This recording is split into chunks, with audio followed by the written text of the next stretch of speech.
what was, not necessarily for you, but for the rest of the team, for it to be just kind of that rhythmic and, you know, and easy and kind of natural the rest of the game? I mean, the rest of the game, it wasn't their starting five versus our starting five. Their starting five versus our starting five. It was just when the last 2 minutes hit, when the last minute hit, it just you just go out there and score and try and bring it back to be a reasonable score. And I guess there's just when you're down by 20, there's no pressure.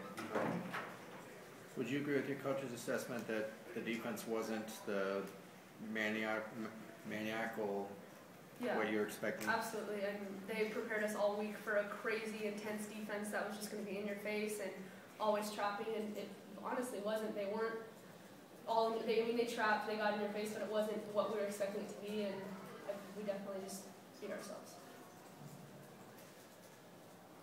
Any other questions? Michael, what does it say about women's basketball in LA that you've got two programs that are off to the best starts in years, overshadowing what the men's college teams are doing? Well, I think it shows that women's basketball is on the rise. I think the important thing is that we're keeping our young ladies home as far as the local talent that we have here, and then we're going out in other people's backyard and stealing some talent. And, you know, saving it by, you know, Nikki Caldwell going to Philadelphia and getting Markel Walker and coming out. So California basketball, along with the other teams, Stanford and Cal, shows that Pac-10 conference is definitely a conference to be reckoned with the other ones around the country. And here within our conference, you got to come play every night. Ashley, can you just kind of talk about that too as well with the women, both women's teams, just, you know, doing? Yeah, both teams they're off to a great start, us included, and you know I think that comes with great coaching as well. I mean, Nikki's done a great job over here. Cooper's doing a great job at USC. I mean, we respect him, we follow him, and I think it comes out of a lot of trust. You know, we know that they're going to get us to do what we need to do to be successful, and following them, and it helps the women's game a lot, especially in LA. You know, sometimes you don't have the biggest crowds, but going out there every single night and playing hard and getting the fans we have to bring more fans, it's great for the women's game. Michael, the difference between the 6-game winning streak and today, did it just come down to not shooting as well, or what other things would you pin it on? Yeah, you're not going to win many games when you shoot 27%.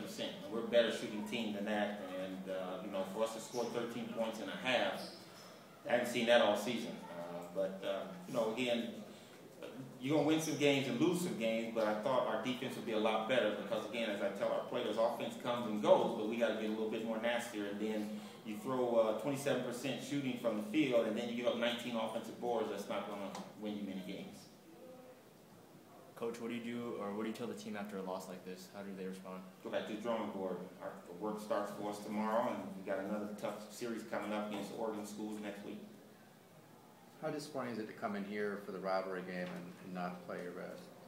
It's very disappointing. You always want to come to UCLA and play hard, play tough, and try and get a win. But for us, it wasn't about the emotions of the rivalry game. It was they were another roadblock in our path to success, and today we got stopped.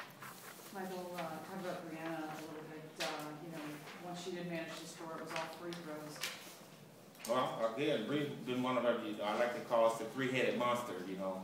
Ashley, Jackie, and Bree are three perimeter threats, and I thought it was going well. Jackie hits the first couple of threes in the first half, and I thought that would be it. But we need all three of those players hitting, and Bree is 0 for 12, and, you know, it's tough for us to score points when she's not hitting, and that was the case tonight. But we'll bounce back from this. This is, you know, we'll go back to the drawing board, look at things, and get prepared for Oregon next week.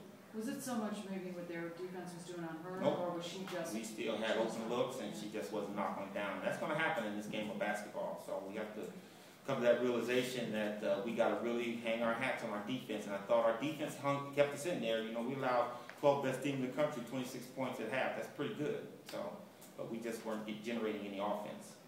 What did you think of that UCLA student section? They don't bother me. I hear them, but... Did you enjoy some of their creativity? Oh, yes, very much so.